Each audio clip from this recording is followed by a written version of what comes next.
She's coming. She's coming.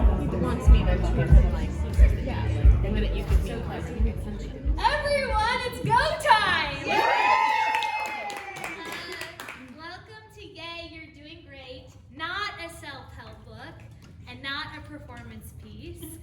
My name is Alicia, and I've gotten the complete honor and absolute privilege to get to work with Jen as she has gone through really deep digging and releasing and healing, and I feel realizing once again that she's an artist and knowing that that is not a selfish act, it is the exact opposite.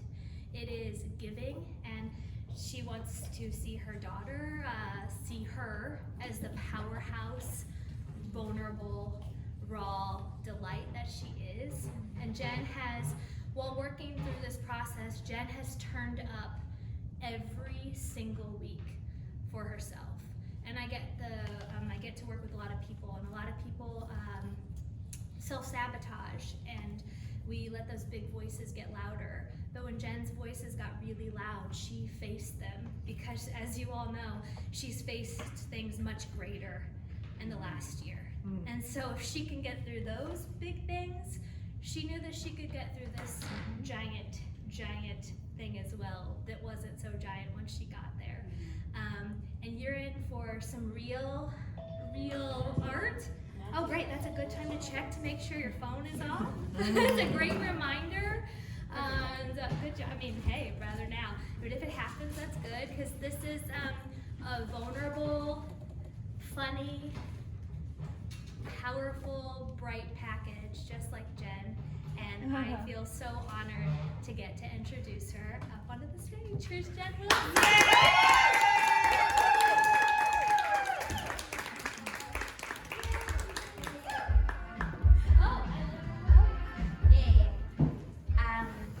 Thank you guys so much for being here. I was very choosy about who invited. Not like people are clamoring to come, but just because I really honestly admired each of you. To me, you were each so successful, and I feel so blessed to have you in my life and to be your friend. Thank you guys so much for coming out and supporting me. I was I feel like it could have been anything, and as long as it was there was snacks and wine, you guys would have been all right, we'll I know that it's not easy for any of you to get out of the house, because you all juggle so many things. So, or the monastery. So thank you so much. It means the world, and a special thank you to my daughter. And my husband, Joe. Yay! All right, I'm so excited! Okay.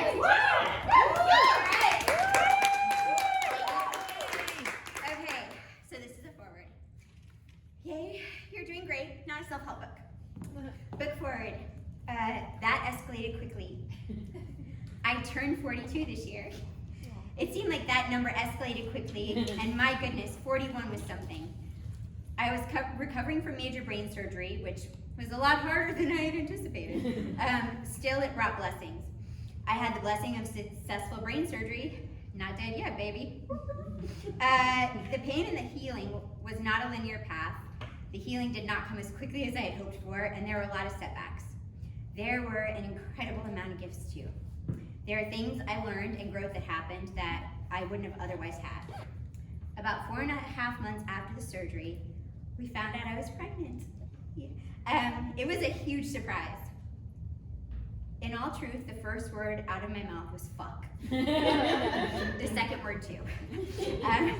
We'd been told it was highly unlikely that I'd be able to have more children. Then a huge shift happened in my heart, in my soul, and in my thinking. I got really excited. Mentally, I tried to halt my growing joy with logic and statistics, but it didn't matter. I was all in.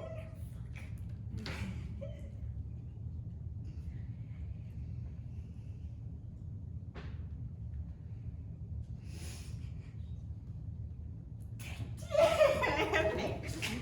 It's okay. We love you. This light growing inside me was the rainbow after the storm I had desperately been looking for. I started taking the vitamins, eating the right food, not drinking, putting headphones over my tummy, playing classical music for the baby, and went off all the medication they put me on after brain surgery. It was a risky pregnancy, but in my mind, it was a miracle that was happening for a reason.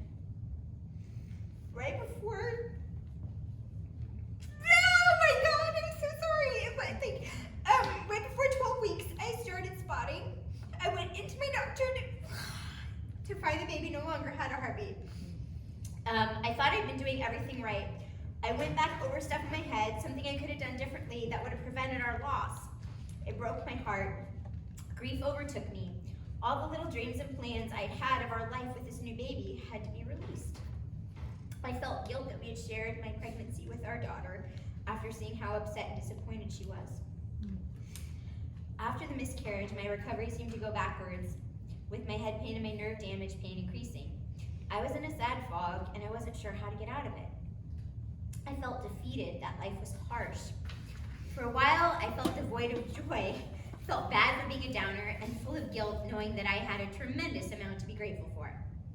What saved me were the life rafts, my amazing friends, a coach who helped me rediscover what brought me joy, my parents who were fiercely there for me, my family, and my job. This is where this book came from. It's a piece of me that I wanted to share. Yay! Thank you!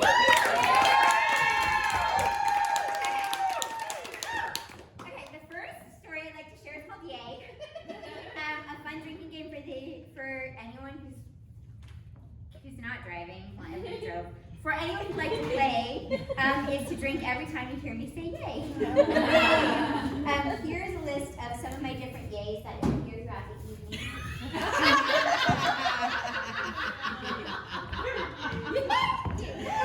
Okay, I say yay a lot. It started when I was a kid.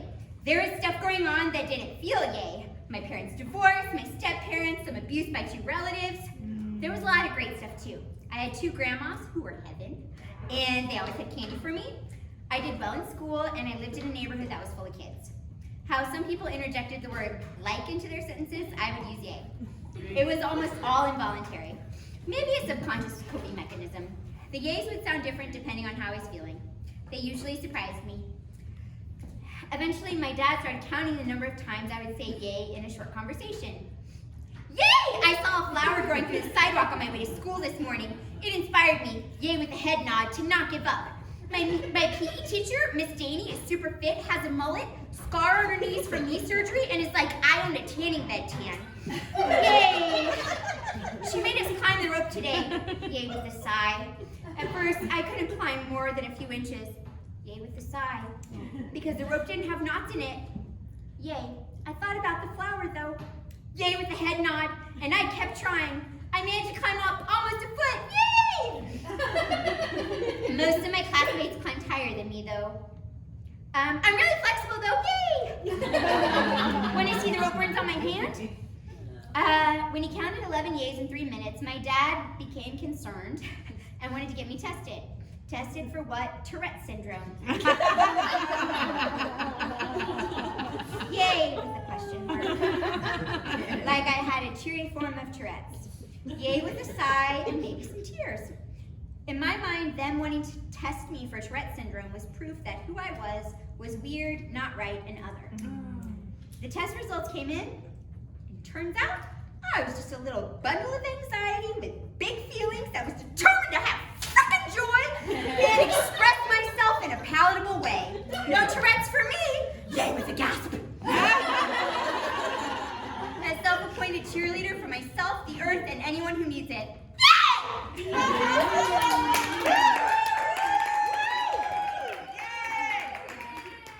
And the next story is Lick to Claim. And so Alicia had me do this exercise where she had me think of what songs, read the story out loud to different songs and then figure out what songs connected me to the story. So that's why there's suggested song companions. Okay, Lick to Claim. As soon as she sat down to breakfast this morning, my daughter licked the biscuit on her plate. Before prayers, before anything. She looked at me dead on without breaking eye contact while she licked it. She wanted to deter anyone from eating her biscuit. I was the only one with her at breakfast. We were seated at our little table and chairs. I'll be honest, it wouldn't have deterred me completely.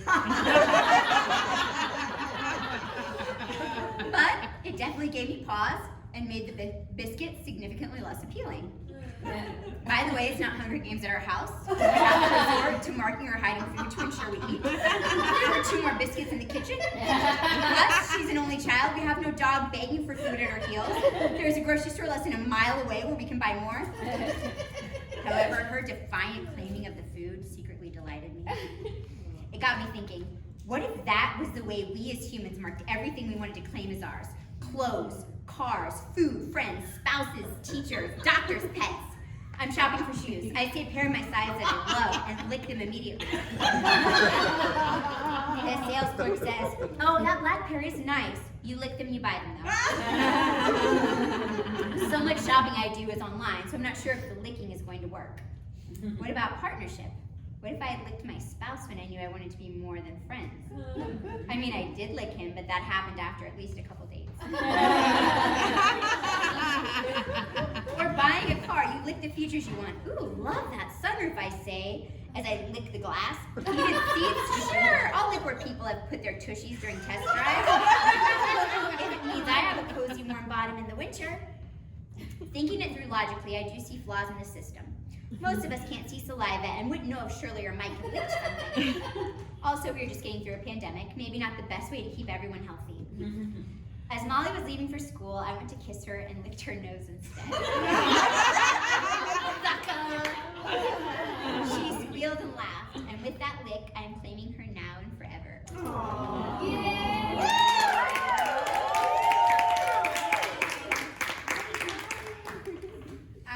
This next one, wait, just a second. They're mine, right? Yeah. Nobody else is gonna, okay. Yeah, sure, yeah. She's giving the yays to Jen. I don't see anybody playing. The next story is the good with the bad. Autocorrect on my phone drives me absolutely nuts when it's not working. But when it is working and I sloppily text while doing something else, I'm grateful for it. But when I have to keep respelling a word because it keeps changing the word I meant to a ridiculous word that I do not mean, I get a little frustrated. Yay. Okay, we're doing Okay. Same with consistently exercising. I look forward to the long-term results of the exercise, but do I feel like it's a chore sometimes? Yes. Of course. Anybody that tells you otherwise. It's like the Bluey episode. Bluey? Yes. Where Chili tells her daughter, you gotta take with the good with the bad, kid. I am especially reminded of this while listening to my husband's trumpeting snoring at 3:38 in the morning. I try to get back to sleep while getting increasingly irked by the loudness of his snores. I know he can't help his thunderous snoring and is serenely oblivious to the torture he's causing me. His peaceful slumber, ignorant of my suffering, agitates me. I start to wonder if some wine corks I have in the kitchen could fit into his nostrils. Then I catch myself and think, let's reframe this. Look at me trying to implement something I learned in therapy. I love this snoring man and our daughter so much that this love is mingled with a constant anxiety about losing them. Seeing it through that lens, my husband's snoring is a resounding reminder that he is vibrantly alive. Okay, no need to tiptoe out of my bed, kiss him gently on the forehead, and check if he's still breathing like I do with my daughter.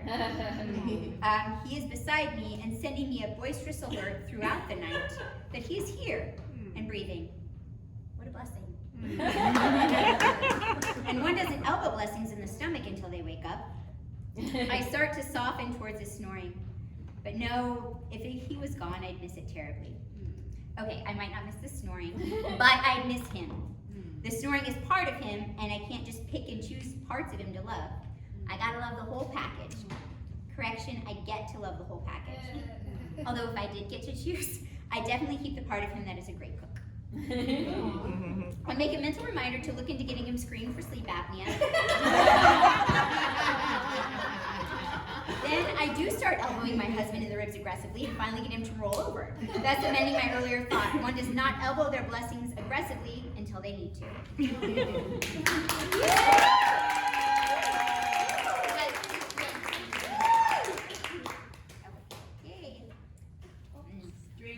Okay. Yay! Oh, yay! Oh, gosh! Yay! Can I get a refill? Yeah, that's why I put the bar in here. I was like, I felt like I knew you guys, and now I feel like I don't. I mean, it's okay. I respect everybody's choices, but it's like I felt like, oh man, I'm friends with a lot of people who like wine. Like, I got a Bevo special. And I was like, I felt none of you guys will feel uncomfortable because it's on the side, and I feel like none of you are shy. So, well, that's water.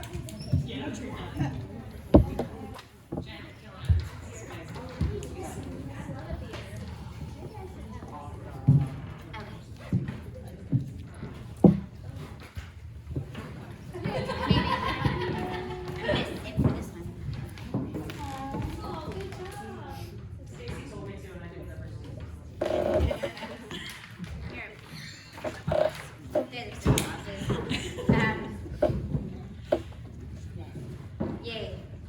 Okay, I'll wait. Oh, dang! I just was thinking, like, I hope each one of you feels special tonight because that's what I really want you to feel. It means, all right, enough tears. Yay! Okay, papayas! Okay, the fun continues. I bought my first papaya the other weekend. I was in the tropical fruit section at the grocery store and I just went for it.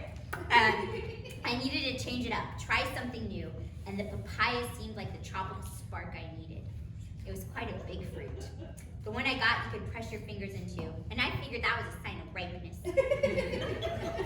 At the checkout, the cashier even commented on my papaya.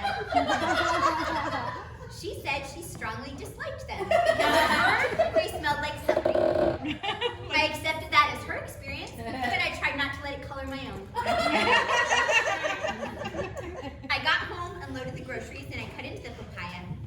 It was easy to cut, which I appreciated. I like an easy fruit. There are enough challenges in life. Amen. I was a bit surprised about all the little seeds in the middle looking like ants that don't move. I tasted it. The flavor reminded me of cantaloupe, but with a different texture and not melony, thank goodness. I had been expecting a big tropical taste, but it was much more mellow and sweet. Then I realized I was putting unrealistic expectations on this papaya with its fun name and tropicality. I thought a bite would magically and momentarily make me feel like I was on a beach vacation. That's a lot for one fruit. I didn't need to compare it to the more flamboyant mango or pineapple. I needed to let it be its sweet and mellow self and just appreciate it for what it is. I planted a few of the little seeds in a clay pot with soil and set it in my windowsill. A few weeks later, a tiny bud poked out of the dirt. The papaya made me think of when I first moved from Missouri to Los Angeles. I arrived in Los Angeles expecting to see beautiful beaches, fancy homes, and run into celebrities left and right. Upon arriving, what I found was slightly different. Julia Roberts was nowhere in sight. The first restaurant I went to had bulletproof glass separating customers from the cashier. And I couldn't pronounce the name of the street I lived on for almost a year. It was Cahuenga.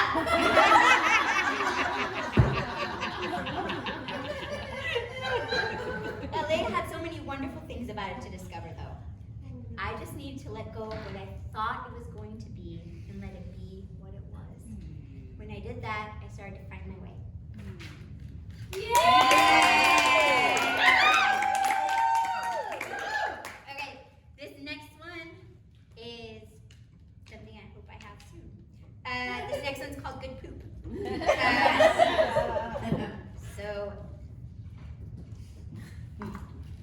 you know what is so satisfying? A good poop. It's gross to talk about, but man, you feel lighter after. Your stomach feels better, you feel clearer, a weight has been lifted, or released in this case. It's even better if you get to take your time doing it. No kid in the bathroom with you. Just you, your phone, a working toilet paper, and time.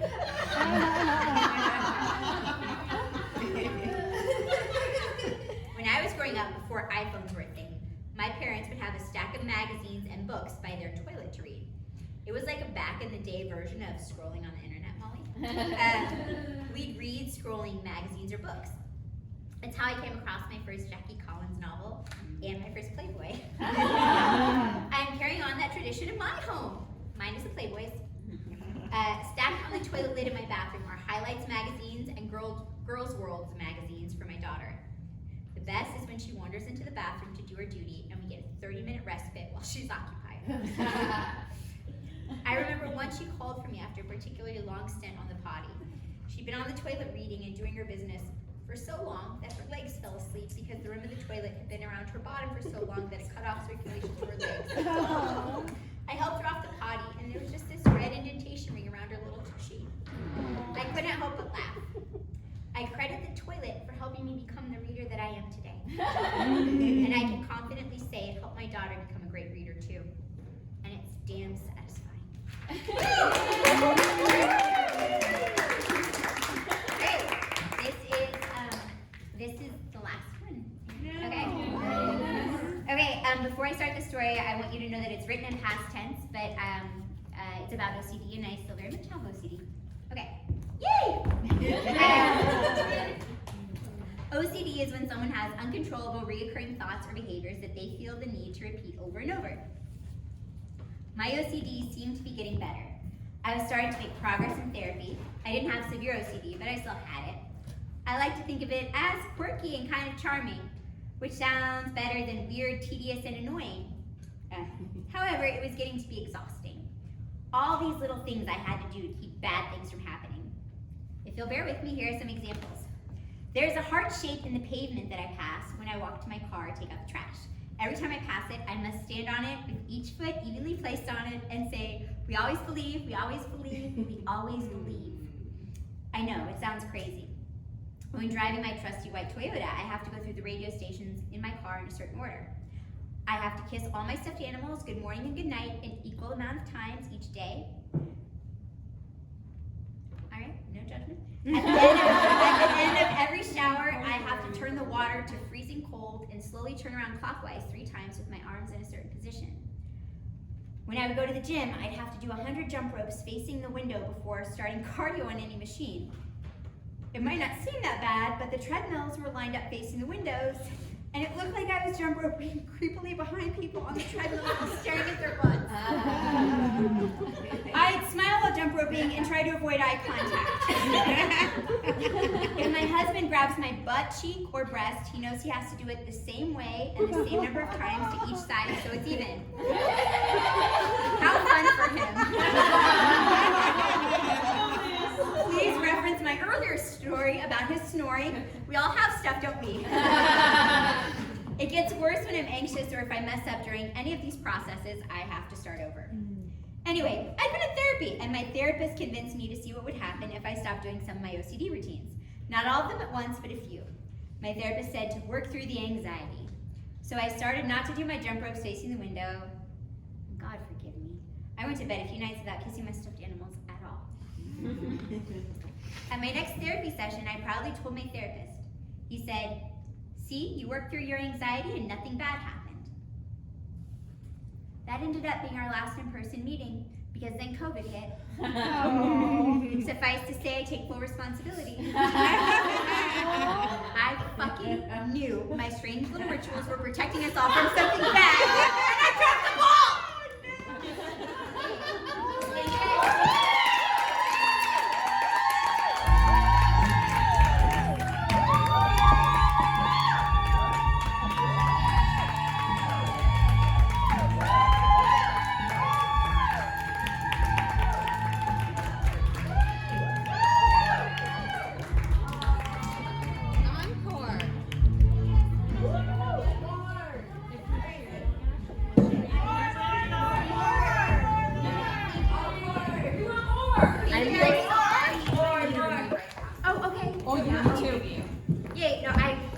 Thank you guys so much for coming. I know I said earlier, and I'm trying not to be cheesy or emotional, but